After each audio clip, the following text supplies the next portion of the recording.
Mexico-Canada trade agreement. This is a massive win for America. Mexico is our #1 trader and Canada is our second.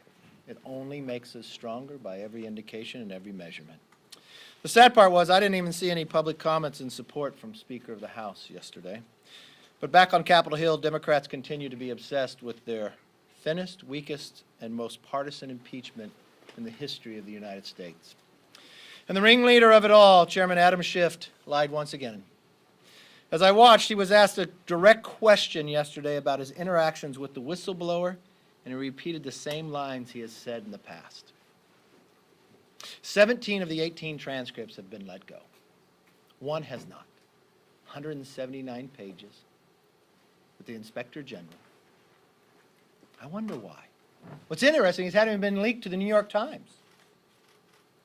If we'd ever imagine if any of this was bad for the president, it'd first be leaked and then it'd be released. Interesting to me that Adam Schiff said he couldn't release it. Oh, yes, he can. All he has to do is call his committee together and have a vote. But he never allowed that to happen. Interesting that this all started because there was an IG letter about a whistleblower. Adam Schiff told us he did not know who this person was. Later, we found out he did. Later, we found out that they met. It'd be interesting on the questions, did they meet before the Inspector General? Did the Inspector General know that his staff and him met? I guess if some of that was true, the only person who knows the answer to those questions are Adam Schiff, who's the only person who is denying us the ability to have that transcript. Could he be a fact witness? I guess that transcript could probably tell us some of that. And could a fact witness in any of our legal bases of America be in charge? No. So it begs to wonder why. Why would he not release it? Of all of them that he released, which was all the others. And if he started all this when I first watched him, he was very concerned that the whistleblower would never be able to testify that somehow the administration would stop that whistleblower. Well, that whistleblower was stopped by the same person who met with him, the only person in the House, Adam Schiff. But that's not all that is happening at the expense of saving American lives. The one thing I've found with these Democrats, everything that's not getting done. Take, for example, what happened just this week. The Senate had passed a bill dealing with fentanyl, making sure our streets would still be safe. Judiciary Committee hadn't done anything on it. Republicans had to shame them this week about it, to finally they moved something of late last night. How many other things are not getting done because of all the focus is just on impeachment?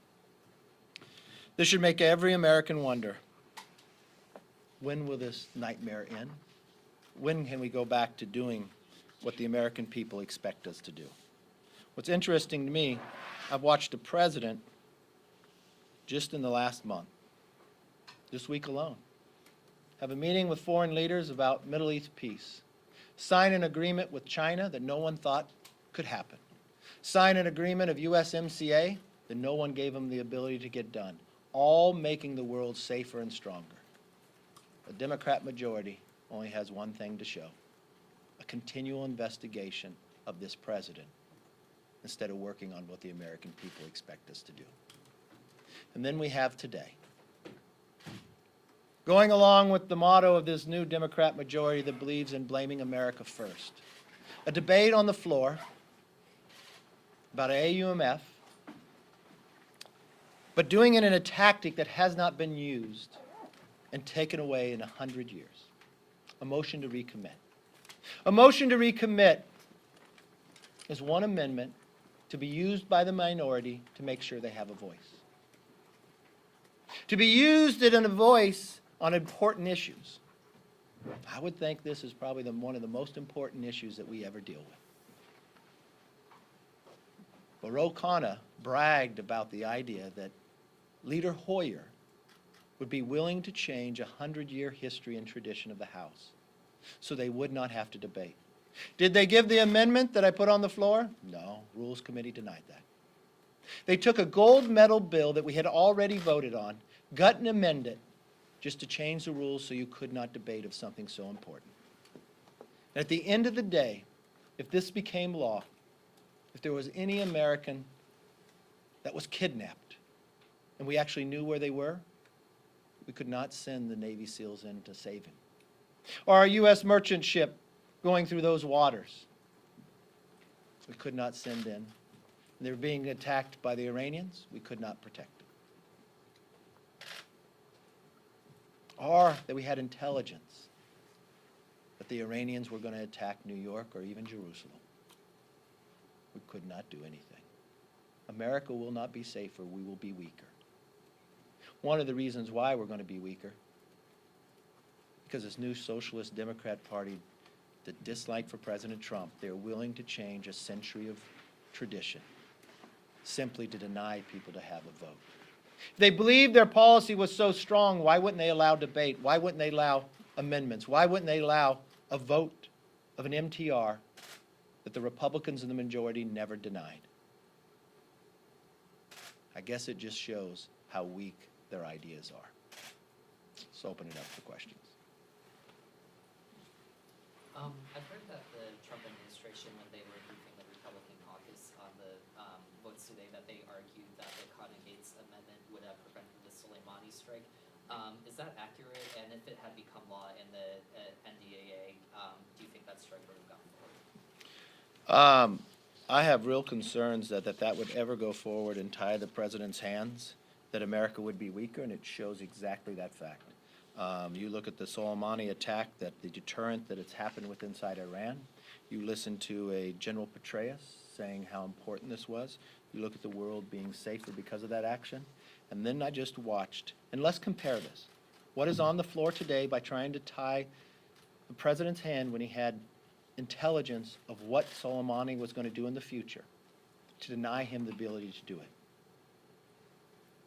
We just watched 2 weeks ago when young college students inside Iran would not walk across an American flag that their government put up. And they said, the enemy's in Iran, not in America. The Democrats wouldn't even let a resolution go.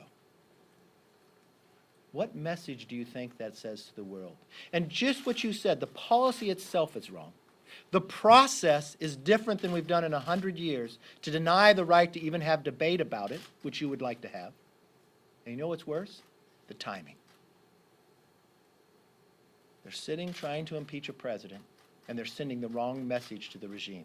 They will not send a message of support to those who protest, who believe in the idea of freedom. They vote that down.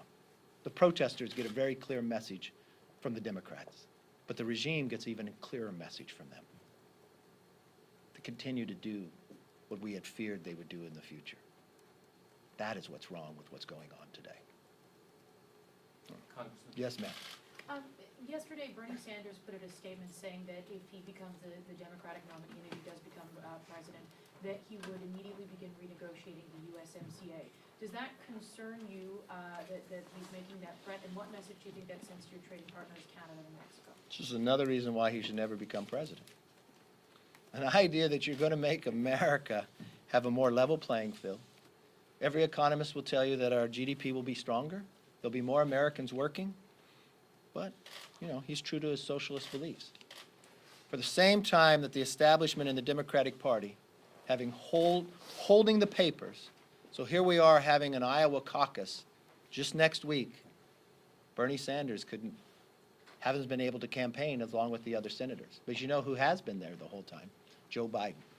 It's interesting that the establishment of the Democratic Party would do anything to try to stop Bernie Sanders. Maybe they disagree with some of his ideas too, but I guess he's surging in Iowa from what I hear. Yes, sir. Dershowitz has put forward a couple of provocative legal theories this week. One on Monday, that if a president has any mixed motive, he can't be impeached or removed. And then yesterday he went further and said that that motive can be his own reelection, that itself is good enough, and in that sense he could never be removed from office, never be impeached. Do you agree with that? You know, that's probably a question for Dershowitz on his legal opinion. The one thing I know I have as a member of Congress who questioned Does this rise to impeachment level? No. What the president did was not wrong. It's not impeachable. And the bipartisan vote inside the House actually proved that, going against every requirement that the Speaker set forth. And I look forward to, on Friday, this being over, and hopefully we can get back to America's business. Thank Should you. Robert Hyde, who you were pictured with, and who allegedly threatened a U.S. ambassador, drop out of the race? Should he drop out of the race, Congressman?